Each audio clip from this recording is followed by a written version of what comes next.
આંધ્રપ્રદેશના શાળાના વિદ્યાર્થીઓએ નૌકાદળ દિવસ 2024 ઉજવણીના ભાગરૂપે આઈએનએસ ડેગાની મુલાકાત લીધી। નૌકાદળ દિવસ 2024ની ઉજવણીના ભાગરૂપે આંધ્રપ્રદેશની વિવિધ શાળાઓના વિદ્યાર્થીઓએ ભારતીય નૌકાદળના એર સ્ટેશન આઈએનએસ ડેગાની અનોખી મુલાકાત લીધી। વિશાખાપટ્ટનમમાં યોજાયેલ આ કાર્યક્રમનો ઉદ્દેશ્ય વિદ્યાર્થીઓને નૌકાદળની રાષ્ટ્રીય સમુદ્રી હિતોની રક્ષા માટેની મહત્વપૂર્ણ ભૂમિકા વિશે શિક્ષિત અને પ્રેરિત કરવાનો હતો। વિઝિટમાં વિશાખાપટ્ટનમ અને ભીમુનીપટ્ટનમની 9 પ્રખ્યાત શાળાઓના 500થી વધુ વિદ્યાર્થીઓ અને સ્ટાફે ઉત્સાહભેર ભાગ લીધો।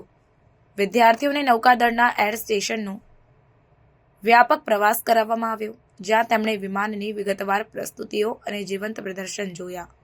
તેમાં નૌકાદળના અદ્યતન વિમાનો અને હેલિકોપ્ટરોના પ્રદર્શનનો સમાવેશ થાય છે, જે શોધ અને બચાવ કામગીરી, સમુદ્રી રેકોનિસન્સ અને કાંઠાની દેખરેખમાં તેમની ક્ષમતાઓ દર્શાવે છે। વિઝિટના હાઇલાઇટ્સમાં ચેતક હેલિકોપ્ટર દ્વારા જીવંત પ્રદર્શન હતું, જેણે હવાઈ શોધ અને બચાવ કામગીરી કરી। વિદ્યાર્થીઓ નૌકાદળના વિમાનો દ્વારા દર્શાવાયેલી ચોકસાઈ અને કુશળતાથી મંત્રમુગ્ધ થઈ ગયા। ઉપરાંત ફાયર ફાઇટિંગ અને ક્વિક રિએક્શન ટીમોએ આપત્તિઓને સંભાળવામાં તેમની તૈયારી અને કાર્યક્ષમતા દર્શાવી, જેનાથી યુવા મુલાકાતીઓ વધુ પ્રભાવિત થયા। આ કાર્યક્રમમાં નૌકાદળના અધિકારીઓ સાથેની ઇન્ટરેક્ટિવ સત્રો પણ સામેલ હતા, જેમાં નૌકાદળના કર્મચારીઓના જીવન અને ફરજોની ઝાંખી આપવામાં આવી।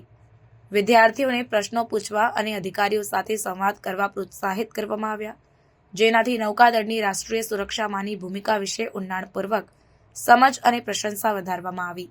આઈએનએસ ડેગા ખાતેની નૌકાદળ દિવસની ઉજવણી સમુદાય સાથે જોડાવા અને સશસ્ત્ર દળોમાં કારકિર્દી પર વિચાર કરવા માટે નવી પેઢીને પ્રેરિત કરવા માટેની વ્યાપક પહેલનો ભાગ છે। આ મુલાકાતે વિદ્યાર્થીઓ પર લાંબો સમય સુધી છાપ છોડી, જેમાંથી ઘણા વિદ્યાર્થીઓએ ભારતીય નૌકાદળ અને તેના કર્મચારીઓ માટે નવી પ્રશંસા વ્યક્ત કરી।